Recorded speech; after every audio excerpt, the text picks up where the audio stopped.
Hello there. Welcome to another session of PAWS Podcast. I'm Nicole and I am your host. I want to introduce my first guest, which is Zane, my foster puppy. He is 4 months old. He's neutered and he is available for adoption through PAWS. He's a very nice little man. He is well behaved. He sleeps in his crate overnight. He's almost housebroken. And he's great with kids and other animals. He likes cats. He's a little shy at first, and loud noises scare him a little bit because the drums are playing next door to us, and he don't like it. And we're going to keep him up on screen as long as he wants to stay here. So, but I'm really excited. I have Jody here today, and she's going to talk to us about PAWS and everything about it. I love PAWS. I think I've been, 2-3 years now. Have you? Yeah. I think I'm going on 8 years. Wow. Yeah. Awesome. I mean, we do a lot of great things. I mean, this last little bit here that we did the Pizza Ranch fundraiser, I really had fun with that. We had a lot going on this fall, and it was amazing that we had so much community support. Exactly. It was a lot of fun. A lot of new things. We did a lot of new things this year. Which was pretty cool. That's what I liked, that there was new things thrown in there. And it was fun to connect with the people. Yes, absolutely. Everybody has received us very, very well. Yes. Well, and you think about it, we've been around, we started in 1988, right? Right. As a basement TNR group. Community people that just realized there was such an overpopulation of the stray and feral cats and trying to do something about that, till as it moved on to become what we are today with the brick and mortar that we have. It's amazing that there's still people that don't realize we're out there and what we do. So getting into some of these new businesses, getting some new support, just letting the public know we're out there is critical and a lot of fun, like you said. It is. People tell them what we do. And what's great about that is when we can tell what we do, I can feel, I'm a very feeling person, but I can feel the love and the joy I get and what we do and things like that. And I want people to see that, and I want people to be able to experience that with us. Right. Absolutely. So that is very, very important. So how did you get involved with PAWS? I got involved originally because I needed help. We lived in an area where we had pregnant strays, and my husband and I tried to do what we could. We were getting them fixed and calling neighbors and friends. And hey, we just had another cat that had kittens and things like that. And it got beyond our control. We were doing what we could, like I said, getting them to vets, getting the females fixed and everything. And I found PAWS, and they were able to help me with the litter of cats. And I just always knew that they were there. And I thought, wow, this is a really cool organization. And when I retired and had time, it's the first place I went to and started volunteering. Wow, that's amazing. Yeah. Amazing. So I know you do just more than just volunteer. I do a lot of stuff there. I needed something to keep me busy. And when I found PAWS and worked with my passion to help animals, I'm a cat person by heart. I love dogs. But I've been a cat owner for my whole life. And I did a stint on the board of directors, which really helped me learn a lot more about the difficulties nonprofits and especially animal rescues, animal shelters, what they face. And so I learned a lot from that experience. And I've got the time and the energy. And so I try and do whatever I can to help. That's amazing. Amazing. I did try to foster. I can't do like you do with fostering, but my cats at home told me no. Oh, well, they let me know loud and clear that they were done having new cats in the home. So I do everything else that I can to keep everything moving forward. Yeah, my cats are pretty good. They're pretty receptive. I mean, they just stay away if they don't. Yeah, mine didn't like it at all. Oh, so, I know. Okay. I know. Oh. Okay. So primarily at the location, it is all cats. Right. We keep cats in our shelter, which is out at the Cherryvale Mall in Rockford.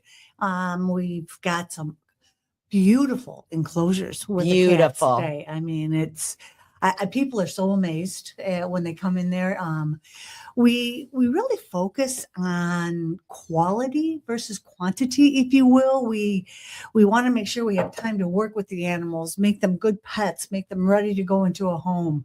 Working with the cats that come in that are scared, that are semi-feral, and watching them turn around and come out of their shell. It's an amazing feeling. If I can't do it in my own home, to be able to be there and helping at the shelter, there's nothing like it.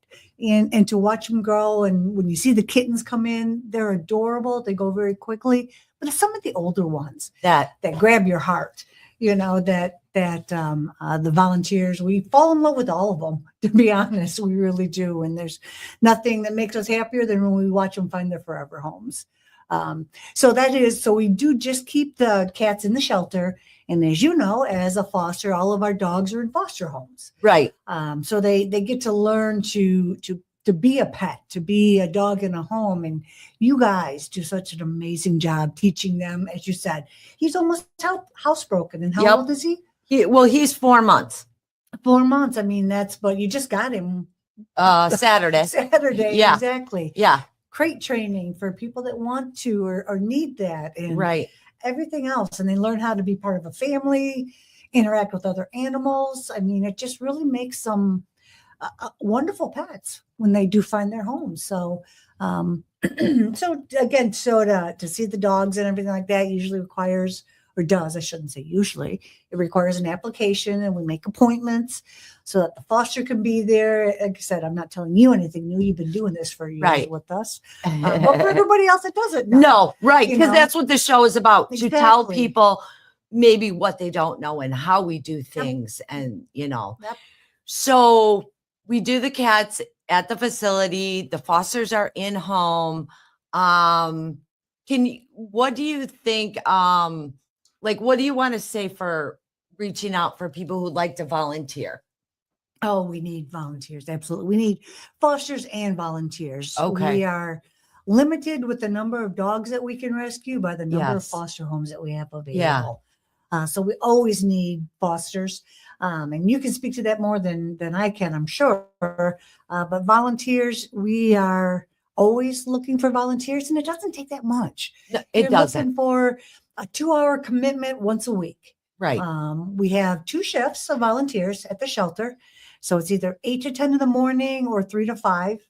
That's not bad. Evening. It's not bad, but it is 7 days a week, 365 days a year, because cats are hungry every day of the year. Exactly. They have to eat every day. So, we look for, ultimately we like to have about 4 people on a shift. Okay. 3 people handle it well, but having 4 people on a shift, everybody has something that comes up.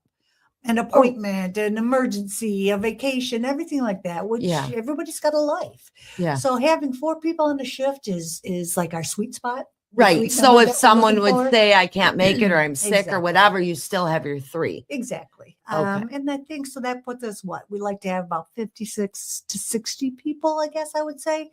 And I don't think we're close to that number. We're maybe at 45, 48 volunteers.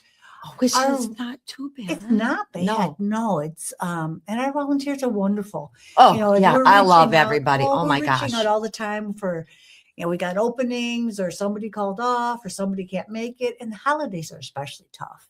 This time of the year, is, which, it's understandable. Everybody's got family and they've got lives and things like that. So the more people that we have that we can draw from, it's great. But right. Again, like I said, it's a 2-hour commitment once a week. And all we ask is that it is a commitment. Right. If Tuesday is your day. Exactly. You know that Tuesday is set aside for you to come in and volunteer for your 2 hours of that day. That's what we hope for. Right. And it's not, I don't want to say it's easy, but it's not really backbreaking work either. We're cleaning cat enclosures. Right. Which means you're scooping litter boxes. Right. Maybe sweeping up some litter if it's there. We're feeding them. Right. Fresh food, fresh water, every shift. Things like that. But there's a lot to it, and people depend on you. Oh, right. So, everybody in the shift is doing their share of the work. We're looking at the number of enclosures, I mean, it can go anywhere from maybe each person we look to say, can you take care of 5 enclosures? Right. That's a good division of labor between the volunteers. Sometimes it's more than that. Sometimes it could be 7 to 8, depending on how full the shelter is at the time. Oh, right. Yeah. So, and do you have like, do you do a little training course, or is it just the list? do. No, Okay. we do. We've got like written procedures. Okay. But you work with somebody. So there's a couple of trainers. Barb is our primary trainer. She's our volunteer coordinator, and she's our go-to lady for a lot of things. Yeah, I missed her tonight. I wish she was able to come. Having some car trouble. Yeah. So, but yeah, I do some training as well. And we've got a couple other volunteers that have been there a long time that are willing to do some training. But we work side by side with the person. Usually it's 2 weeks. 2 weeks. We'll come with and them you'll know and the just be whole there thing. for 2 weeks. And, if somebody's not comfortable, we'll come back and work with them. Or we've got, again, I'm going to say it again. We've got great volunteers. They work with you. They're there to answer questions for anybody, anytime. And you don't have to have cat experience. No. Maybe you want to learn a little bit about cats. Maybe you've never had a cat and you kind of want to see what it's like. We can help you learn what a cat's like, and how you take care of them and stuff. Exactly. Yeah. That part's amazing. Okay. I want to talk about what rocks. All right. We rock. Right. We rock. We rock. PAWS rocks for sure. But I see that it was 2016, 17, 19, 24, and 25. Yes. That is amazing. It is. We were in the top 3 in 16, 17, 19. But we actually, we made it. We were chosen as the #1 not-for-profit in the area in 2004 and again this year, which it's just an amazing feeling. Oh, it's right. the community that votes for us, that's there supporting us. And again, like I said, putting in the votes that makes us the #1. And it's just a great feeling. Yeah, to it know is. that people are, although there's still a lot of people that don't know us and know what we do. Right. There's so many that do, and they appreciate it and think we do a good job. I think what we do. I think you guys do a really good job. I mean, the shelter's always clean. It's always nice. I mean, the animals are well taken care of. The foster program for dogs in home is great. I personally feel I like having my foster puppies with me. Yeah. I take them everywhere. And then when I don't have a foster puppy, everybody who knows me is like, where's your puppy? Right. Where's your foster? Why don't you have a foster? And so I like that, because I'm the type of foster that I take them to my craft shows and they get used to noises and people and walking on a harness and just all that. I'm not saying the shelters are bad, because some places that's what they do, but we can give them a different experience before they get adopted. Right. Yeah. And we've heard nothing but amazing things from past adopters. Right. With their dogs and everything like that. And they come back. You Yeah. know, what's important Right. is when they come back and they want to adopt from us again. You guys have done a great job. Our Right. fosters have done a great job. Yeah. It's fun. I love it. It is hard sometimes. I bet. You're like at the point of not getting attached, but you are attached. Well, of course. And, sometimes when I drop my fosters off, I get a really bad stomach ache because I'm just so sad. Yeah. I'm like, are they always going to be loved? Are they always going to be taken care of? What's nice though is you guys, the fosters are usually there meeting the adopters as well. And I think the shelter takes that into consideration, kind of feeling you're getting from that too. And if it's a good fit right for both the animal and the adopter. So that's got to help a little bit. It does. The last adoption that I did, the puppy, and it was, I swear to God, it was like a Hallmark movie. Its 2 new siblings were in the cage, in the enclosure, and we let him go, and they just started running and playing. Oh. Out in the yard. Yeah. And it wasn't like that with other dogs. And it's just so amazing when you see they know where their home is. Yeah. I always say the animal chooses you. You don't choose the Always. animal. Always. So, but that's like the best part about fostering is when you get to feel that and see how much the animal loves and is going to a good home. Right. So I like that part. I mean, I really like to be involved and meet the people and stuff like that. It kind of gives you a little bit of reinsurance about letting go. I mean, because some of these guys have really rough lives. Oh, exactly. Yeah. Yeah, it's not, they come with their little issues, but once you're consistent with them, they learn. He's really good, isn't he? He is such a good boy. He is a good boy. He's a very, very He's a good very boy. good boy. So I am not really familiar with these things that I discovered on the website. Okay. Well, I understand what the emergency medical fund is, but like Well, we do have different ways to take monetary donations. right. If someone wants to donate to us and have it go toward a specific purpose, like again, the emergency medical fund, which we keep money set aside so that when critical cases come in, excuse me, I'm trying to think of one of the most recent ones. We have had animals that have come in, dogs and cats as well, that have injuries where Broken leg, maybe. Thank you, broken legs, severe eye damage, things like Yes. that help cover those medical costs. Yes. There's funds that you can earmark specifically for cats, specifically for dogs. We've got the general fund as well. So, but yeah, we try and keep track of that and know that. So if people want to know that their financial contributions are going to support a specific part of PAWS, they can do that. They can also just contribute to our general fund, which again is used in what's most needed, what's most necessary, whether it's vaccinations, because and all of our animals before they are adopted are always spayed and neutered. Yes. They are vaccinated for all the age appropriate vaccinations. They're microchipped. They've been wormed because most of our animals are strays, which means they've been not eating and drinking the most healthy things when they were out in the world. So or consistent wormed. Diet. Exactly. I know dogs when they're of a certain age, you know this better than me. I just work at the shelter with the cats. They are heartworm tested as well. Right. If they're at the right age, right? Yes. It's got to be at a certain age. I think it's 6 months or above. Yeah. Absolutely. So, or no, it's a year, I think. It's a year. Yeah. Is that okay? Okay. Yeah, a year. So we provide all of that. And, it's always nice to say, well, that free kitten your neighbor wants to give you, how free is it? Right? Because you've got to pay for all of those things. Right. And that's, I think that our adoption fees are pretty reasonable. Yes, they are. They are. For getting an animal that's spayed and neutered, updated on shots, microchipped. Exactly.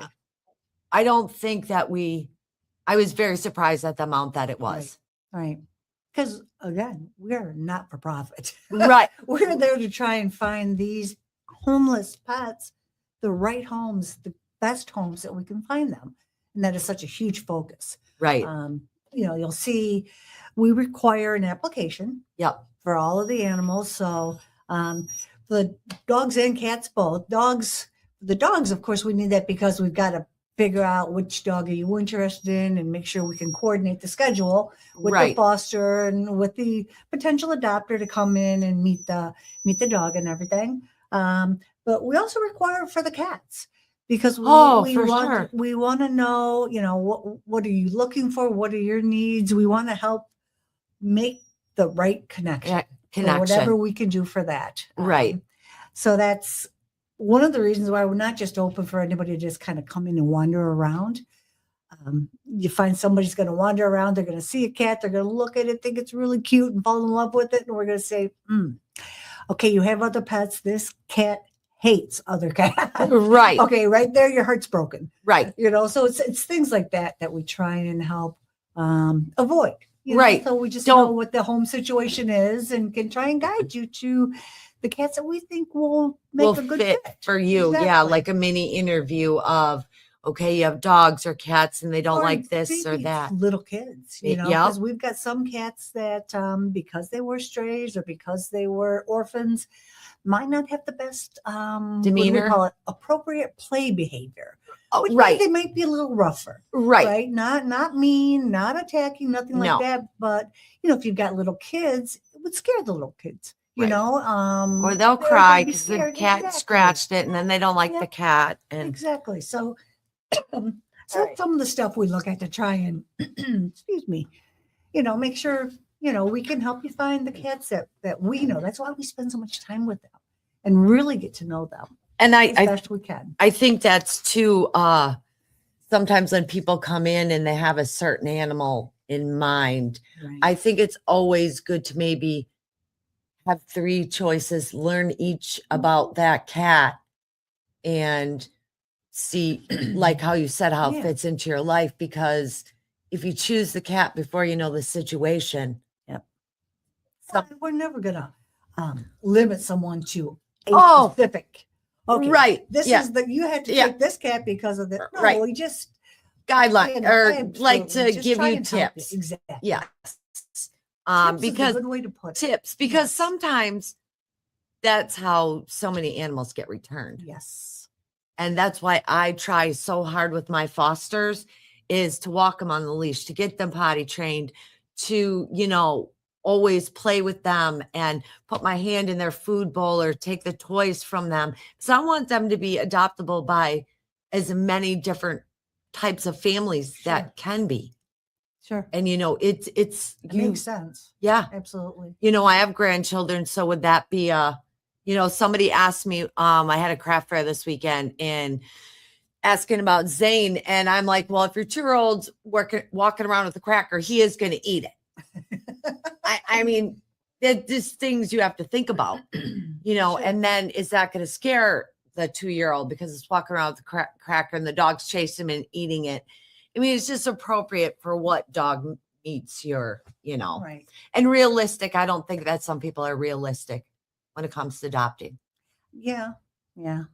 Yeah. I would agree. Yeah. So they have to, and they also have to realize that you have to be open-minded when you adopt, because they're always going to have some little They need time to Yes, adjust adjust. and decompress and absolutely. live in a home and Yeah. and all of that stuff. Cats and dogs both. Oh, Need time. definitely. Definitely. Yeah. I mean, I have a foster that just went this week. I got the first 3. They were great. So for 4 weeks, they were trying to catch the last 2. Oh. I think from trying to catch them ruined them Oh. for trusting people. You scared them. And Yes. And then they weren't meaning to scare them. No, I it was know, just the I whole know. catching them, get them in before it's cold out. I held that cat every day, sang to it, kissed it, petted it. It don't want nothing to do with people. But I'm hoping someday that, whoever We've seen adopts it, So it's many come out of their shells for that kind of stuff. And sometimes Yeah. it takes a long time. yes. We've got a boy at the shelter right now. I don't want to say he's my favorite. Yeah. His name is Merlin, but he came to us. He was very friendly. In the yard that he was in, as he was a stray, called semi-feral, and they could pet him and talk to him.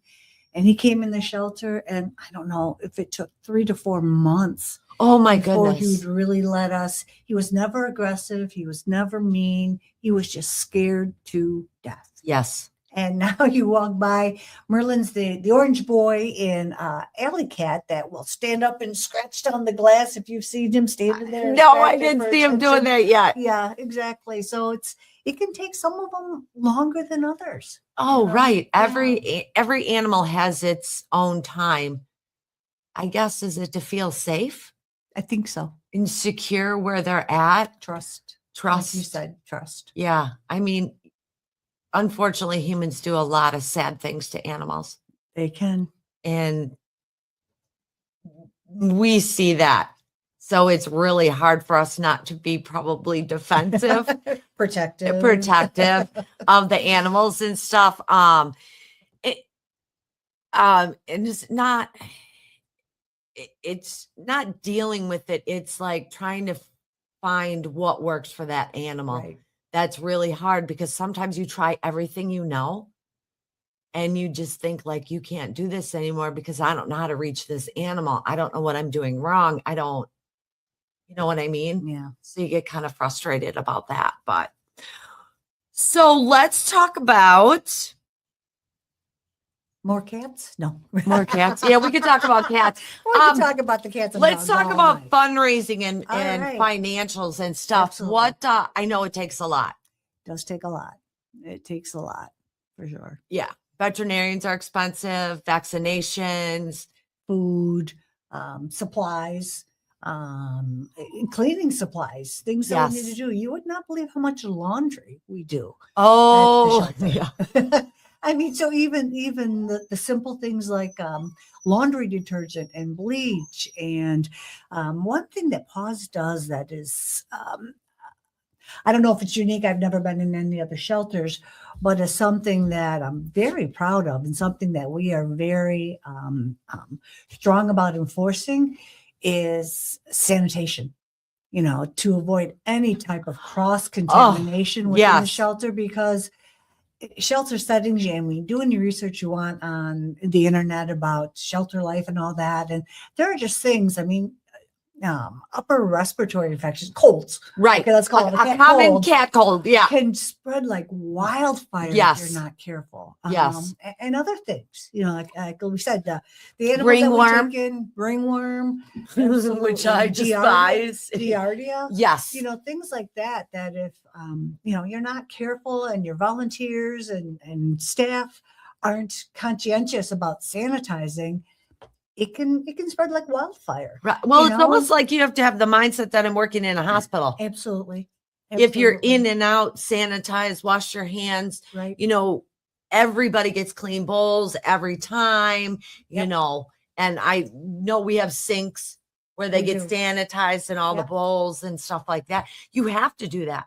Yes. And like I said, our volunteers are amazing. You know, everybody adheres to it. We are always, like I said, just so conscientious about it, cleaning, stepping on sanitizing solution before we walk Well, in, so our feet are clean. Yes. And always sanitizing our hands and things like that. Yes, that is one thing I always see the mats. Exactly. So we do our best to make sure that the animals we send home are as healthy as we can make them for anything that we know and as we've observed. And Right.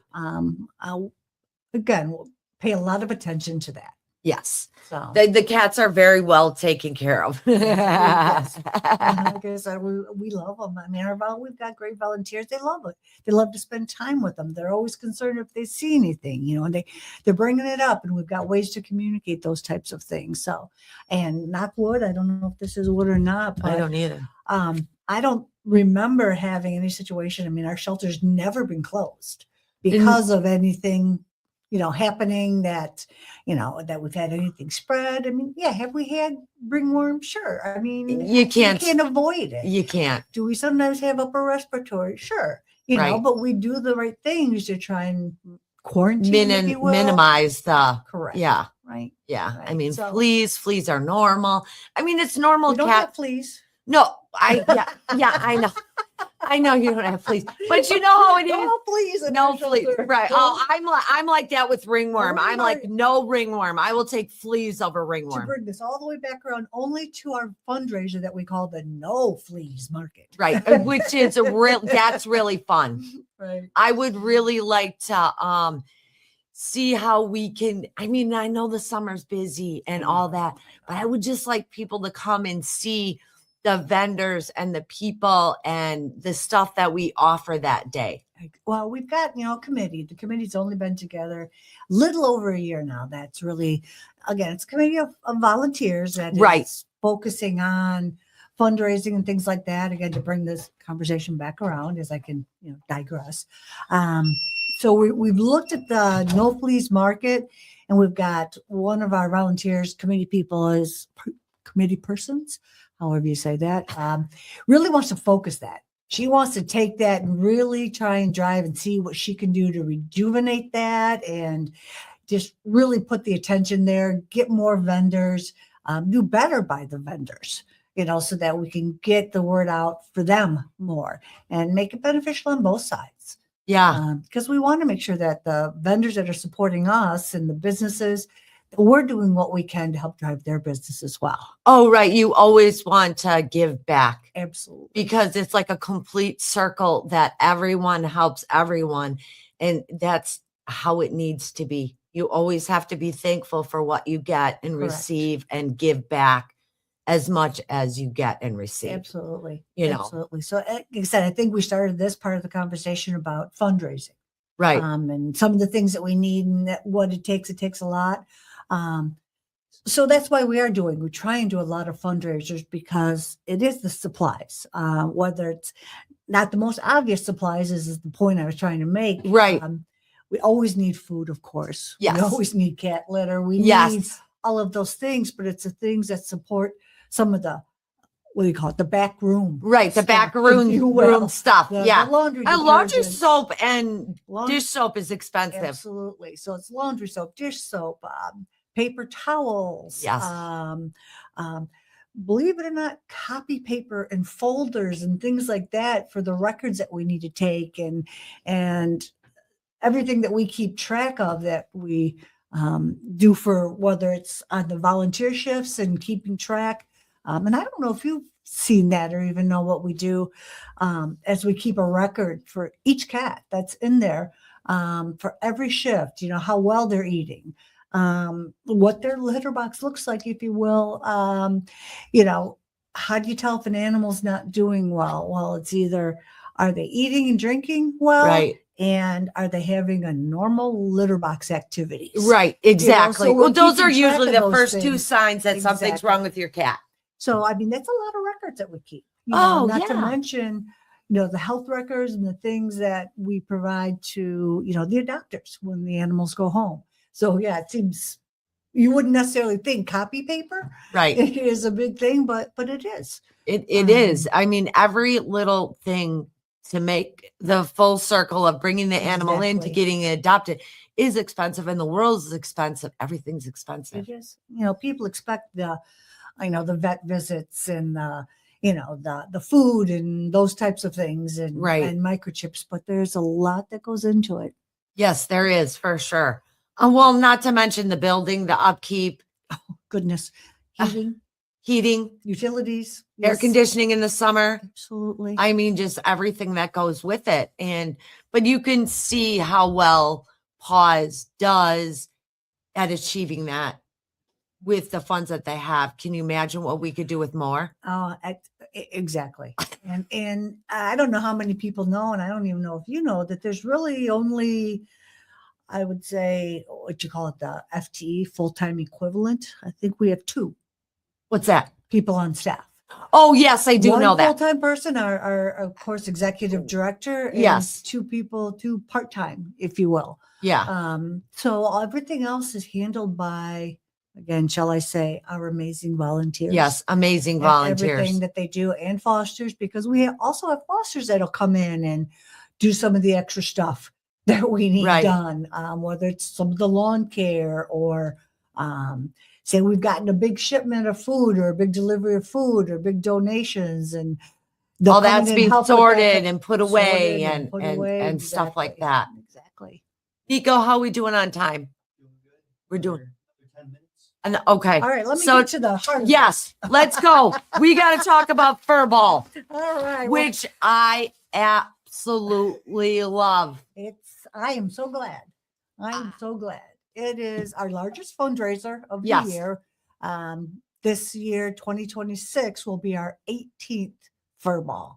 I know it is. And it's a lot of fun. It's a great meal. It's not only a largest fundraiser, but it's just a way that we actually can spend some time with the people that support us. And we can actually be clean and dressed up and do our hair and, Well, I'll probably still have cat hair on. Me too. Right. But we also look at it as a way to just to spend some quality time with the people that support us. Right. And, we have silent auction. So we'll take any donations for anyone that wants to donate some things for us to auction off. We do the silent auction. We usually have a couple of big auction items that we will Yes. do too, that we sell raffle tickets to. We do a 50-50 Yep. drawing. We've got a couple of new things I'm not going to talk about yet because we're not ready to put it out there yet. Man, now I gotta wait. You got to wait a little bit for some of those things. So we think it's just going to be fun and just, again, really bring the community together, our community of supporters. Nice. We're just thrilled because last year was the first year, and as long as they'll have us, we will have them. But Green Fire Restaurant, Yay. catering. Oh the my event, gosh. the Love. meal is amazing. I was very Really impressed. Amazing. It was very good. They are, not only is it great food, but they are just a great business to work with. Yes. So accommodating, and again, I think we heard nothing but good things about it this last year. So if you haven't come to Furball, you should try it out. We've got we'll have a DJ there. We've done bands in the past. Sometimes that's hard. Yeah, I like you the DJ can't- because this way you could get a and we've got a new DJ coming in that we hope to really spur the crowd. And I think we need to do the hokey pokey and a lot of different chicken things. dance. Because while it is a fundraiser and that is a big part of our goal, we want everyone to have fun while Right. they're doing it too. Just create Exactly. an atmosphere where you're just like, I can't wait till the next year. Exactly. I mean, my table already has it written on the calendar. Well, it's a little bit different this year too for anyone that's watching or listening to this, because we normally do it right around Valentine's Day. Yes. So this year it kind of got complicated in getting Green Fire. I mean, as you can imagine, Valentine's Day is like one of the busiest nights for every restaurant, and especially Green Fire for people. And then everybody talks about like Super Bowl, and so we were kind of running into a few conflicts. So we moved it out a little bit. So it's going to be the first Saturday in March. So March 7th. Okay. Everybody write that down. March 7th. Be there, be square. Oh, thank you, Nico. There There's you the go. flyer. Awesome. And that's where we also have, and we pulled up the flyer for the sponsorship because we do also look for sponsorship. So we've got 3 different levels of sponsorship. Okay. So we've got a presenting sponsor, table sponsors, and event sponsors. And every one of those, of course, includes tickets to the event. Okay. So it's not only sponsoring us, but as we tell some of these businesses we talk to about this, you got tickets to the event. What a great gift, reward for your employees. Yes. Customers, yourself. Oh. We had one company that brought customers one year. Those customers have now become regular, Furball attendees. That's amazing. But it is. It's a great meal. Again, a lot of fun. It's at the Tabala Event Center, Which is wonderful. which is Yes. and they're a great organization to work with too. They do wonderful for us. Tickets will be going on sale Okay. next week. Next week. So you can look at it on our Facebook page or watch our Facebook page to see when the Okay. tickets are available. There'll be a link out there to be able to order tickets. Okay. This year we are doing something again, as we talked about earlier. Everything's going up, right? Okay. But we're offering an early bird discount for tickets. Nice. So it'll be the same price as last year if you order your tickets by January 15th. Okay. So after January 15th, the ticket prices go up $5. Which isn't Not too bad. no. But just a little more encouragement, just A to little say, incentive. Thank you for thank returning you. or Yes, yeah. exactly. Exactly. I So, I really hope that people watch this and they want to come to this because this is really an amazing event and it helps so many animals. it does. It does. And like I said, we call it Fur Mall, but it's kind of come as you are too. Right. It's come in your jeans, your shorts, dressy as you want to dress. Right. It's just, again, a good night to to spend with everyone. Right. Again, and a way for us also to say thank you to our community Yeah. in return. It is a really, really enjoyable evening with the baskets and the DJ and the food and the camaraderie. And, Exactly. and I think it's like a showcase, a really good showcase to show how much the volunteers put into everything. Oh, and a lot goes into From the decorations to the baskets to the Exactly. activities you can see the pride that everyone takes in what they do for that night. And I think it's great when other people can see how much we put into it and, right. yeah. We don't do it for recognition, but it's good when other people can see, wow, these guys are great. This is a great event. I can't wait till next year. Exactly. So, how are we doing, Nico? 5? Okay. All right. Well, I want to thank you. Thank you. You're welcome anytime you want to come on here. You got to give me more time though, because I could talk forever. Yeah, Have I you know noticed? that's the problem. It goes really quick. It So when I does. write the guideline, it's just, okay, I didn't think we are going to run out of things to talk about. So I Neither wasn't will worried we. about that.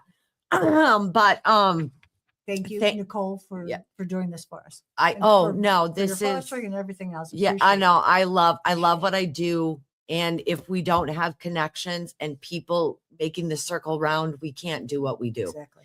Everybody plays a vital role, in the animal rescue world.